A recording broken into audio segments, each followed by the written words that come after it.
Hi, Jen Marie. Hi. Hi, my name is Emily, and I'm a student occupational therapist at the University of St. Augustine. How are you today? I'm good. Good. Okay, well today I'm going to be administering the Allen Cognitive Level Test. It is a screen which will help me assess your level of function with your everyday tasks. Is that something you're prepared to do today with me? Yeah. Okay, great. Okay, so this is the leather lacing stitching that is the Allen Cognitive Screening Test. Have you ever done anything like this before? No. No? Okay. So first what we're going to do is we're going to administer the running stitch. I'm interested in seeing how you follow directions and how you concentrate. I will show you how to do a stitch, so watch what I do carefully. So I'm taking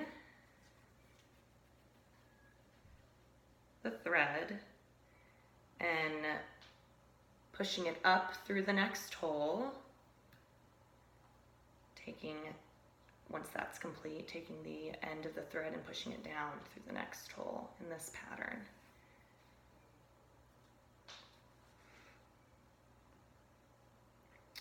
And don't skip any holes. See how I go up and then down, not skipping any holes, untwisting any kinks. Did you see that? Yes. Okay, great. Now I want you to demonstrate what I just did with the running stitch. Okay.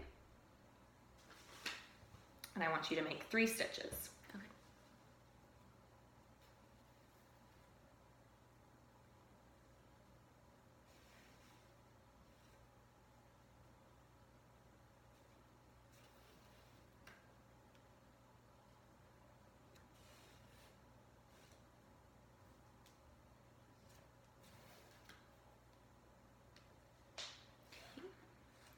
All done? Mm-hmm. Great, you made 3 running stitches. Good job. Okay, so now we're progressing on to what is called the whip stitch. See how the leather lace has one rough side and then one smooth, dark, shiny side? Mm-hmm. Okay. Always keep the smooth, dark, shiny side up as you do each stitch, being careful to not twist the lace.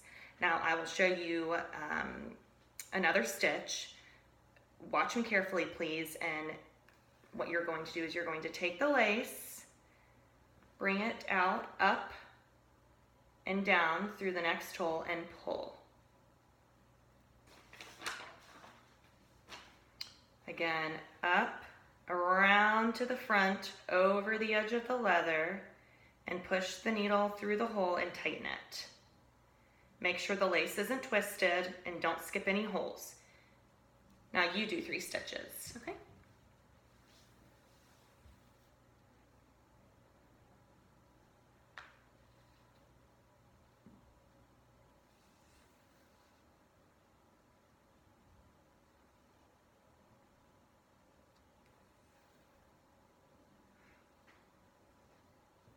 Okay, right there. Great job. You made 3 whip stitches. Okay, so now I'm going to make a mistake with my whip stitch, and I want to see if you can correct it.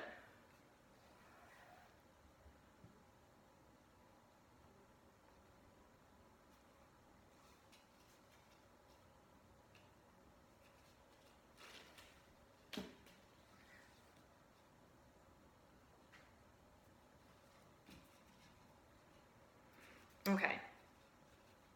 Can you show me my mistake?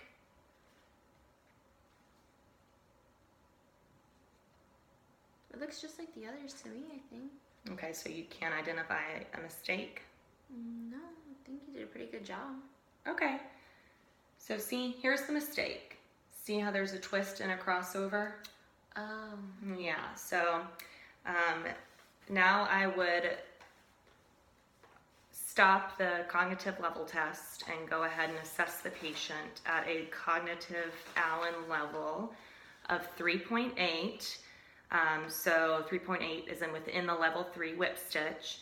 The whip stitch lacing is crossed in the back as the therapist presented, and the error is not recognized when pointed out and not corrected. And so again, I would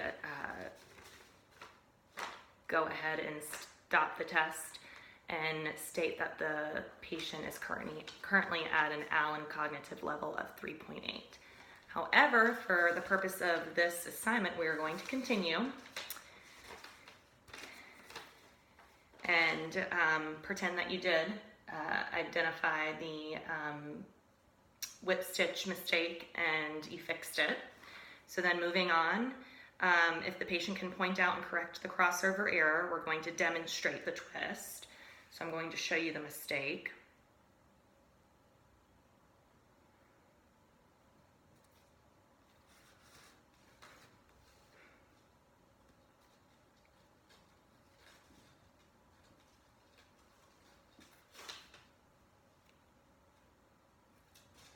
Okay, so now I have made another mistake.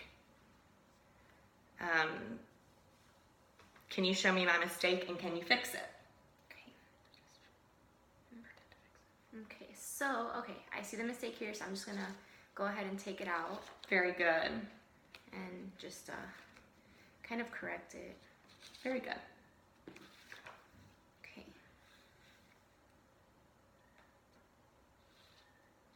How many stitches are you going to make to correct it?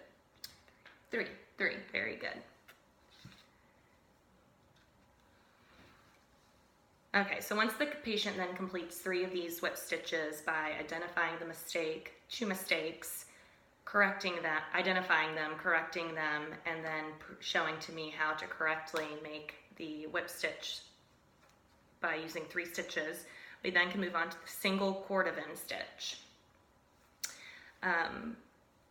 Okay, so now what we do is I hand the leather to the patient. Can you figure out how to do this stitch by yourself? This stitch here along the edge. Okay.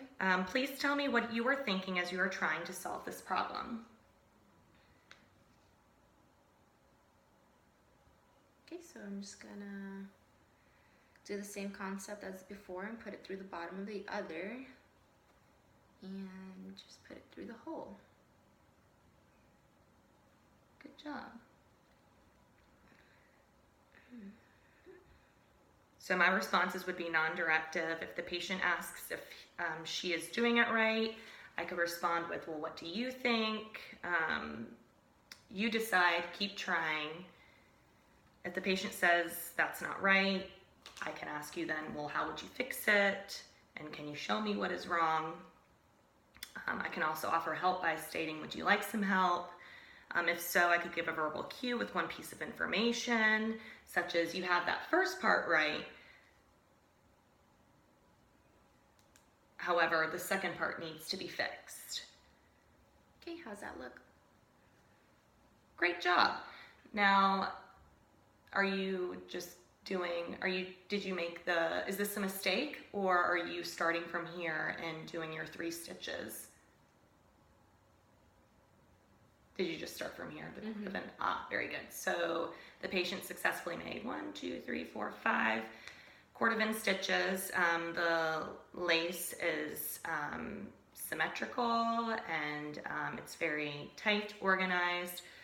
There were no problems. You didn't ask for help. I didn't really need to directly give you verbal cues or tactile cues. It took you approximately 30 seconds to figure out how to make the stitch and then to demonstrate how to make the stitch. However, though this is not a time test, that's still something to consider for goals, for the purpose of goals. I could have also offered you a demonstration if you appeared to be frustrated or absolutely lost, to prevent the patient or you from quitting.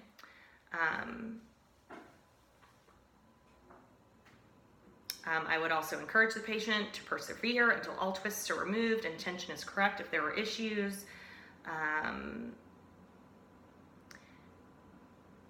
An error made by the patient can be identified by pointing and saying, does yours look like mine? Ask the patient to fix a recognized error. If the patient does not see the error or chooses not to fix it, you can offer a second demonstration. Score the previous highest level achieved if there is a refusal of a second demonstration, a refusal to attempt to fix an error, or a refusal to attempt to try stitch. And that concludes the Allen Cognitive Levels test. Then we would move on then to the scoring guidelines, which we have already previously stated that you had presented at a whip stitch cognitive level of 3 or 3.8. And that concludes our demonstration of the Allen's cognitive level screen. Good job. Thank you.